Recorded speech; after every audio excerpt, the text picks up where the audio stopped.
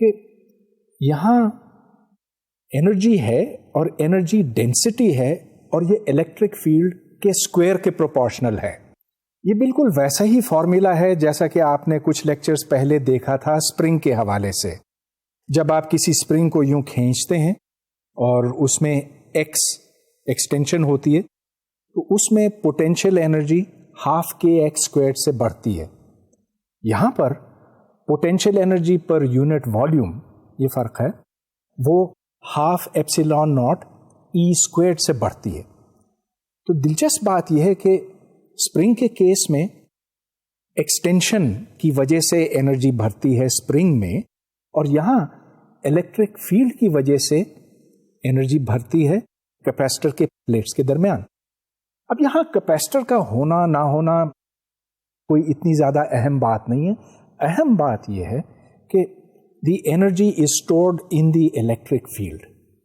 اب اس کو سمجھنا کچھ اتنا زیادہ آسان نہیں, اس واسطے کہ الیکٹرک فیلڈ کو تو ہم اپنی آنکھوں سے تو نہیں دیکھ سکتے نا. ہم اسپرنگ کو کھینچ کر اس کو آگے پیچھے یوں کر کے دیکھ سکتے ہیں, اپنے ہاتھوں سے محسوس کر سکتے ہیں کہ اسپرنگ ایک دباؤ ڈال رہا ہے یا کھینچ رہا ہے اپنی طرف. الیکٹرک فیلڈ کا حساب جو ہے وہ تھوڑا سا مختلف ہے لیکن بہت زیادہ نہیں. اگر آپ وہاں پر کوئی چارج رکھیں تو وہ چارج فورس محسوس کرے گا, اور جتنا الیکٹرک فیلڈ کی ویلیو جتنی زیادہ ہوگی وہ زیادہ فورس محسوس کرے گا.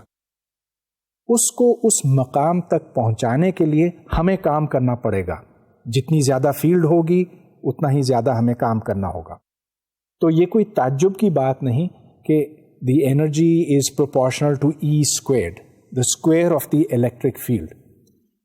البتہ یہ ایک بہت جنرل فارمولا ہے, اور حالانکہ میں نے اس کو صرف ایک پیرلل پلیٹ کیپیسٹر کے حوالے سے ڈرائیو کیا تھا, لیکن اس کا اطلاق جو ہے مختلف سرکمسٹانسز, مختلف جیومیٹریز میں بھی ہوتا ہے. اب میں ایک اور بات کی طرف آنا چاہتا ہوں.